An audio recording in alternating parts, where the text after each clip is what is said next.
Ladies and gentlemen, welcome to this discourse on problem solving. We are on episode 6.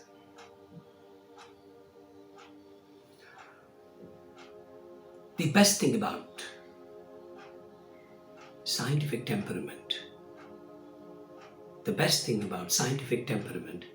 is that everybody can begin on scientific expedition.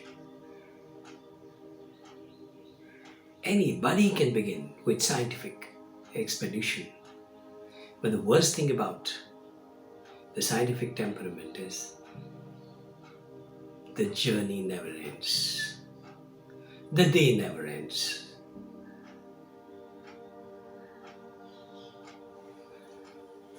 Alarmingly though, I want to say, probably if you want to live a good life, a healthy life, the problems will never end. The problems will never end. If you are the taker in life, you only want to take things as they come to you. There are people and situations who are ready to pounce on you. However, if you are one of those who wants to create problems,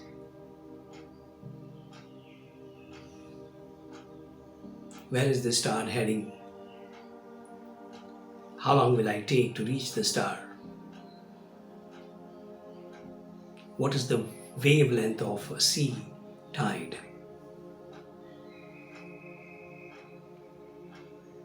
They're none of your problem, but you want to begin into endeavoring for more space. I promise you'll at least live younger and longer because you're ready. Your mind ready, your body ready, your matter is ready, and your mind is ready. So, some caution for those people who have long sleeping hours. Jolly well, enjoy your sleep.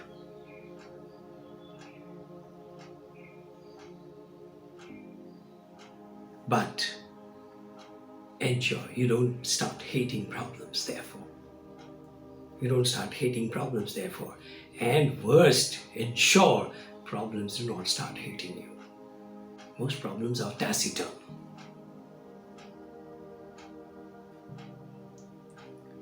Baby is coming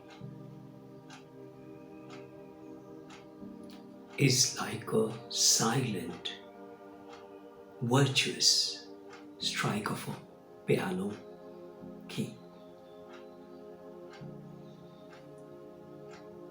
Baby is coming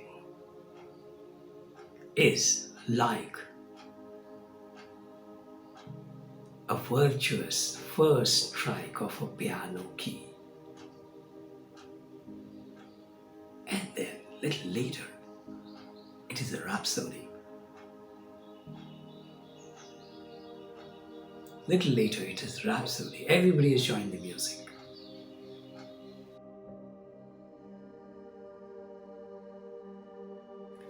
Well, I have dwelt upon this particularly elaborately.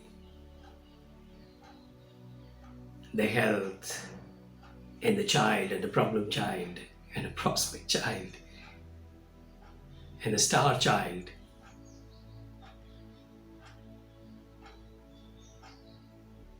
Because I wish to create a thinking space.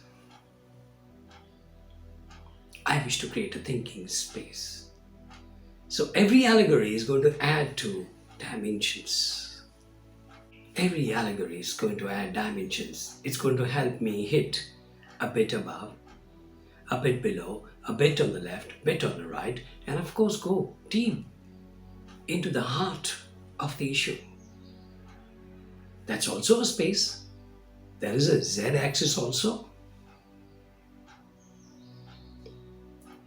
Let me take a small detour here. I learned two-dimensional space till 10th standard. And the third dimension got added to my education in the 11th standard. Now take this as an allegory again. So we tend to look at problems in two-dimensionality at the earliest stage of life. So let's say mother and father, they're two dimensions, let's say. So within that I live. Her desires and father's ambitions, mother's desires and father's ambitions. Mother's discipline and father's freedom. Mother's insecurity and father's jolly well enjoy. Be a carefree man. Don't be like me. Be a carefree man. These two dimensions. And little later, the grandfather, grandmother feature gets added. So they are new dimensions, but probably we don't treat them as that. When our social life begins, that's the second, third dimension.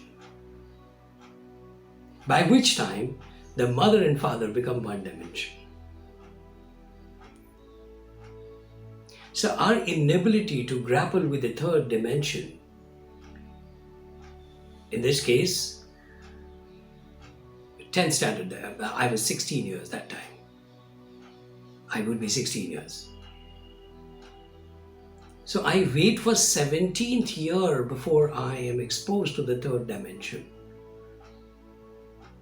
Suppose we look at academics as a clinical treatment to our life. Let's see what happens.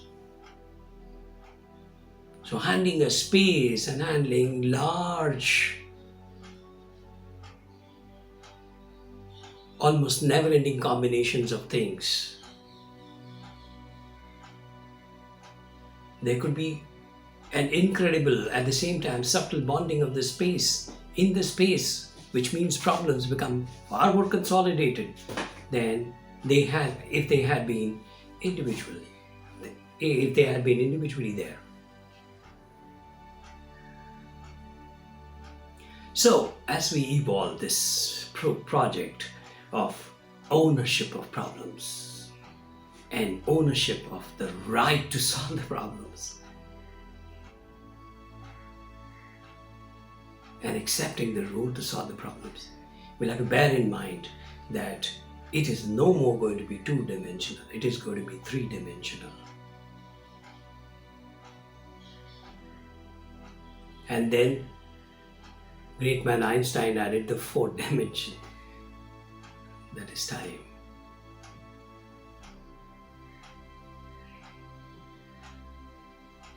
Ladies and gentlemen, whether you like it or not, whether you're comfortable or not, sooner or later, we will have to look at this problem-solving exercise from the angle of all the four dimensions.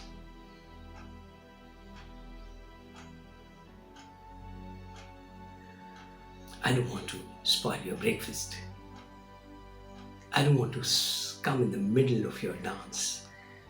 I don't want to hurt a melodious song that you might be singing. But at the end of it, it would take much more difficult path to follow if you want to avoid the problems of four dimensions. It'll be much more expensive and costly. And it would require an improbable looking scientific innovation to be able to beat that. Consider it as next to impossible. So it's better that we have a given set of problems. At least I'm trying to tell you, these are the problems. This is how problems are going to appear in your life. So no more two dimensions, no more just three dimensions, maybe four dimensions. But I promise, I will very persuasively, at the same time very kindly and very compassionately take you through these realizations.